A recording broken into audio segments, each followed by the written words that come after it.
നമസ്കാരം, ഇൻസൈഡിലേക്ക് സ്വാഗതം. വീണ്ടും യുദ്ധഭീതിയിലേക്ക് ലോകം കടക്കുകയാണ്. ഇപ്പോൾ അത് കൂടുതൽ ഭീതികരമാകാനുള്ള സാധ്യത എന്താണെന്ന് വെച്ച് കഴിഞ്ഞാൽ അമേരിക്കയും ഇറാനുമാണ് നേർക്കുനേർ രംഗത്ത് വരുന്നത്. ജനുവരി മാസത്തിൽ ട്രംപ് അധികാരത്തിൽ ഏറിയതിന് പിന്നാലെ തന്നെ യുദ്ധമെല്ലായിടത്തും ഇനി അവസാനിക്കുന്ന ഒരു പ്രഖ്യാപനമായിരിക്കും വരിക എന്നായിരുന്നു ഏവരും പ്രതീക്ഷിച്ചിരുന്നത്. പക്ഷേ 3 മാസം കഴിഞ്ഞ് 4-ാം മാസത്തിലേക്ക് കടക്കുമ്പോൾ യുദ്ധം അതിൻ്റെ ഏറ്റവും കഠിനമായിട്ടുള്ള അവസ്ഥയിൽ വന്ന് നിൽക്കുകയാണ് എന്ന് പറയാതിരിക്കാൻ സാധിക്കില്ല. ഇപ്പോൾ ഏറ്റവും മുൻപിൽ ഭീഷണിയുമായി നിൽക്കുന്നത് അമേരിക്കയാണ് എന്നുള്ളതാണ്. കൂടുതൽ പടക്കപ്പലുകളും അതുപോലെ തന്നെ യുദ്ധസാമഗ്രികളൊക്കെ തന്നെ ഇറാൻ തീരത്തോട് അടുത്തുകൊണ്ടിരിക്കുകയാണെന്നാണ് പല യുദ്ധവിദഗ്ധരും മുന്നറിയിപ്പ് നൽകുന്നത്. അന്താരാഷ്ട്ര മാധ്യമങ്ങളെല്ലാം തന്നെ അമേരിക്കയുടെ നീക്കത്തെക്കുറിച്ചും കൃത്യമായി തന്നെ റിപ്പോർട്ടുകൾ പുറത്തു വരുന്നതാണ്. ഇപ്പോൾ യുദ്ധഭീതിയിലേക്ക് ലോകം കടക്കുന്നു എന്നുള്ള ഭീതി വീണ്ടും വർദ്ധിപ്പിക്കുന്നത്. റഷ്യയ്ക്കും ഇറാനുമെതിരെ നിലപാട് ഘടിപ്പിച്ച് അമേരിക്കൻ പ്രസിഡന്റ് ഡൊണാൾഡ് ട്രംപ് രംഗത്തെത്തുന്നതാണ് ഇതിന് ഏറ്റവും പ്രധാന കാരണം. യുക്രൈനിൽ വെടിനിർത്തലിന് തയ്യാറാകാത്ത റഷ്യൻ പ്രസിഡന്റ് വ്ളാഡിമിർ പുടിനോട് തനിക്ക് കടുത്ത ക്ഷോഭമുണ്ടെന്നും ട്രംപ് കഴിഞ്ഞ ദിവസം പറഞ്ഞിരുന്നു. വഴങ്ങിയില്ലെങ്കിൽ റഷ്യൻ എണ്ണ വാങ്ങുന്ന രാജ്യങ്ങൾക്ക് തീരുവ ഏർപ്പെടുത്തുമെന്നും ട്രംപ് വ്യക്തമാക്കിയിട്ടുണ്ടായിരുന്നു. ആണവ കരാറിന് തയ്യാറായില്ലെങ്കിൽ ഇറാനെ ആക്രമിക്കുമെന്നും ട്രംപ് മുന്നറിയിപ്പ് നൽകിയിട്ടുണ്ട്. ഇറാനെ അമേരിക്ക ആക്രമിക്കുമെന്ന് ഇസ്രായേലും സ്ഥിരീകരിച്ചിട്ടുണ്ട്.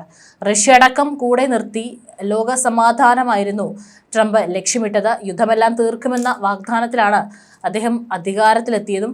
അദ്ദേഹത്തിൻ്റെ തെരഞ്ഞെടുപ്പ് വേളയിൽ ഏറ്റവും പ്രധാനപ്പെട്ട് പറഞ്ഞിരുന്ന ഒരു പ്രചാരണമായിരുന്നു, അല്ലെങ്കിൽ ഒരു വാഗ്ദാനമായിരുന്നു, ലോകത്തിൽ അദ്ദേഹം അധികാരത്തിലെത്തി കഴിഞ്ഞാൽ സമാധാനം കൊണ്ടുവരും അല്ലെങ്കിൽ യുദ്ധം അവസാനിപ്പിക്കും എന്നുള്ളത്. അവിടെയൊക്കെ തന്നെ അദ്ദേഹം മധ്യസ്ഥ വഹിച്ചുകൊണ്ട് യുദ്ധം അവസാനിപ്പിക്കുമെന്നുള്ള വാഗ്ദാനമായിരുന്നു നൽകിയിരുന്നത്. എന്നാൽ അത് നടക്കുന്നില്ല എന്നുള്ളതാണ്.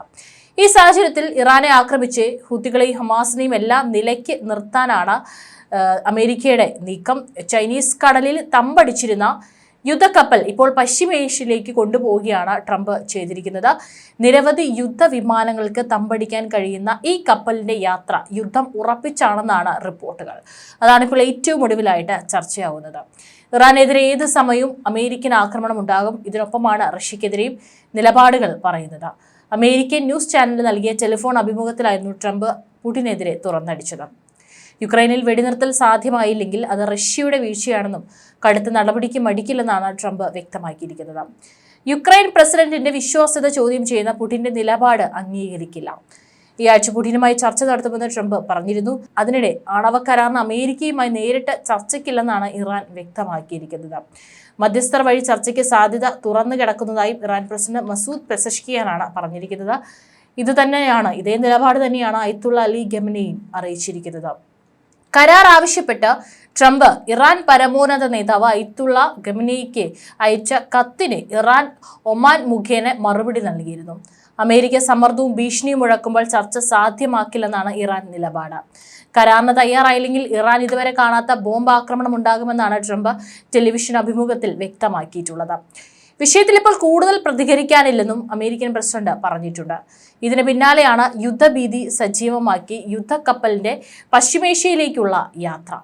ഇറാനുമായി അമേരിക്ക ചർച്ചകൾ ആഗ്രഹിക്കുന്നില്ലെന്നും മറിച്ച് അവരുടെ ആവശ്യങ്ങൾ അടിച്ചേൽപ്പിക്കുകയാണെന്നും ഇറാൻ പരമോന്നത നേതാവ് അയത്തുള്ള അലി ഖമനേയി പ്രതികരിച്ചിരുന്നു.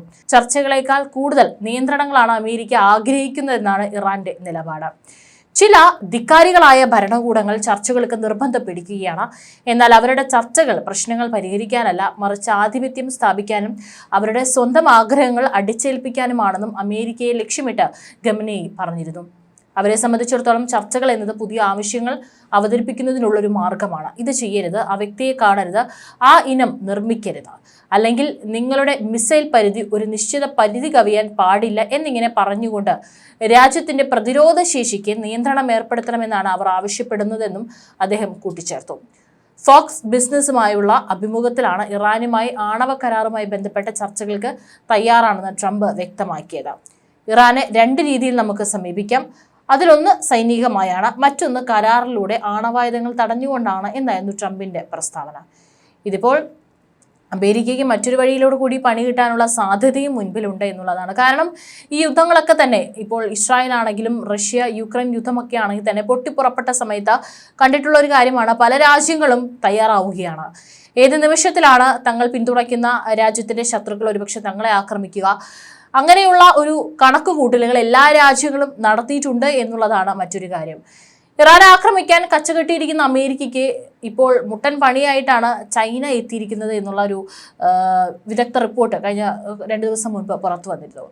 കാലങ്ങളായി തായ്വാന്റെ സംരക്ഷണം ഏറ്റെടുത്തിരിക്കുന്ന അമേരിക്കയെ അവഗണിച്ചുകൊണ്ട് അമേരിക്കയ്ക്കും തായ്വാനും ഭീഷണി ഉയർത്തി തങ്ങളുടെ സൈനിക അഭ്യാസ പ്രകടനങ്ങൾ തായ്വാനിൽ ആരംഭിച്ചിരിക്കുകയാണ് ചൈന.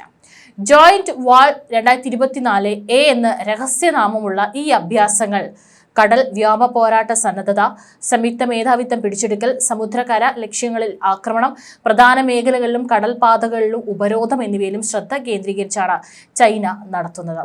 സ്വയംഭരണ ദ്വീപായ തായ്വാനെ വളഞ്ഞ് ചൈന 19 യുദ്ധക്കപ്പലുകളും 50-ലധികം യുദ്ധവിമാനങ്ങളും ഇറക്കിയതോടെ തായ്വാൻ കടലിടുക്കിനെ രക്ഷിക്കാൻ എത്തിയിരിക്കുന്ന അമേരിക്കയുടെ ചങ്കിടിപ്പ് കൂടിയിരിക്കുകയാണ്. ചൈനയിൽ നിന്നും അപ്രതീക്ഷിതമായി ഉണ്ടായ ഈ നീക്കം ഇറാനിൽ കണ്ണുനട്ടിരിക്കുന്ന അമേരിക്ക തിരിച്ച് തായ്വാനിലേക്ക് തന്നെ കൊണ്ടെത്തിച്ചിരിക്കുകയാണ്. ഇറാന് നേരെ ഭീഷണി ഉയർത്തി ആക്രമണ മുന്നറിയിപ്പൊക്കെ ട്രംപ് നടത്തുകയും അത് ഇറാൻ അവഗണിക്കുകയൊക്കെ ചെയ്ത സാഹചര്യത്തിൽ അടുത്ത നീക്കത്തെക്കുറിച്ച് അമേരിക്ക ആലോചിക്കുന്നതിനിടയിലാണ് ചൈനയുടെ ഈ നീക്കം. അതും ഏഷ്യൻ സന്ദർശന വേളയിൽ ചൈനയുടെ ആക്രമണത്തെ ചെറുക്കണമെന്ന് അമേരിക്കൻ പ്രതിരോധ മേധാവി പീറ്റ് ഹെഗ്സത്ത് നടത്തിയ പരാമർശങ്ങൾക്ക് തൊട്ടു പിന്നാലെയാണ് ചൈന രംഗത്തെത്തിയിരിക്കുന്നത്. ചൈനയെ എതിർത്ത് നിന്ന തായ്വാനെ സംരക്ഷിക്കുക എന്നതാണ് അമേരിക്കയുടെ ലക്ഷ്യം. തായ്വാനൊപ്പം അമേരിക്കയ്ക്ക് കൂടിയുള്ള താക്കീതാണ് ഈ മുന്നൊരുക്കങ്ങളിലൂടെ ചൈന നടത്തുന്നത്. തായ്വാനെ ഭയപ്പെടുത്തുക, അന്താരാഷ്ട്ര സമൂഹത്തിന് പ്രത്യേകിച്ച് അമേരിക്കയ്ക്ക് ജപ്പാന് മുന്നിൽ ചൈനയുടെ ശക്തികൾ വെളിപ്പെടുത്തുക എന്നതും ഈ അഭ്യാസങ്ങളുടെ ലക്ഷ്യമാണ്. അതുമാത്രമല്ല, തായ്വാനുമായി അനൌദ്യോഗിക ബന്ധം നിലനിർത്തുകയും പ്രതിരോധ ആയുധങ്ങൾ വിതരണം ചെയ്യുകയും ചെയ്യുന്ന അമേരിക്കൻ നടപടികളെ അന്താരാഷ്ട്ര സമൂഹം സൂക്ഷ്മമായി നിരീക്ഷിക്കുന്നുണ്ട്. സ്ഥിതിഗതികൾ ഇപ്പോഴും അനിശ്ചിതത്വത്തിലാണ്. ചൈനയും തായ്വാനും അമേരിക്കയും തമ്മിലുള്ള സംഘർഷങ്ങൾ കൂടുതൽ രൂക്ഷമാകാൻ തന്നെയാണ് ഭാവിയിലും സാധ്യത. തായ്വാന് വേണ്ടി ഒരു പ്രത്യാക്രമണത്തിന് അമേരിക്ക രംഗത്ത് വന്നാൽ അത് ചൈനയെ പ്രകോപിപ്പിക്കുകയും അത് സംഘർഷത്തെ വേറൊരു തലത്തിലേക്ക് കൊണ്ടെത്തിക്കുകയും ചെയ്യും.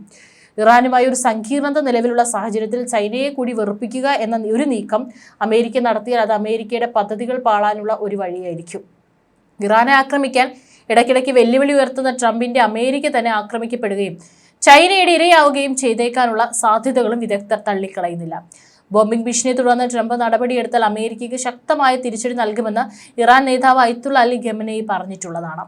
ആണവായുധങ്ങൾ നിലവിൽ പിന്തുടരുന്നില്ലെങ്കിലും അമേരിക്കയെ ഇസ്രായേൽ ആക്രമണം നടത്തിയാൽ ഇറാൻ നിലപാട് പുനഃപരിശോധിക്കുമെന്നും അമേരിക്കയുടെയോ ഇസ്രായേൽ ഭരണകൂടത്തിന്റെയോ ഏതൊരു ആക്രമണത്തിനും വേഗത്തിലും നിർണായകവുമായി തിരിച്ചടി ഉടനടി നൽകുമെന്നാണ് ഇറാൻ പരമോന്നത നേതാവ് അയത്തുള്ള അലി ഖമനേയി അറിയിച്ചിരിക്കുന്നത്. അതേസമയം ഇറാനുമായി മാത്രമല്ല മറ്റ് അറബ് ഇസ്ലാമിക രാജ്യങ്ങളുമായി ശക്തമായ ബന്ധം നിലനിർത്തി പോകാനാണ് റഷ്യൻ പ്രസിഡന്റ് വ്ളാഡിമിർ പുടിൻ ശ്രമിക്കുന്നത്. റഷ്യ ഇറാൻ ബന്ധം തകർക്കാതെ ഇറാനെ ആക്രമിക്കുന്നത് ചിന്തിക്കാൻ പോലും അമേരിക്കയ്ക്ക് കഴിയുകയുമില്ല. റഷ്യയിൽ നിന്ന് ഇതിനകം തന്നെ ഏതൊക്കെ ആയുധങ്ങൾ ഇറാൻ കൈവശപ്പെടുത്തി എന്നതുപോലും അമേരിക്കയുടെയോ ഇസ്രായേലിന്റെയോ ചാരക്കണ്ണുകൾക്ക് കണ്ടെത്താനും കഴിഞ്ഞിട്ടില്ല. ഇതിനിടെയാണ് ഇപ്പോൾ ഇറാൻ ആണവശക്തിയാകുന്നതിന്റെ അരികിൽ എത്തി നിൽക്കുന്നത്. ഇസ്രായേലിന്റെയും അമേരിക്കയുടെയും ചങ്കിടിപ്പിക്കുന്നതും ഈ യാഥാർത്ഥ്യമാണ്.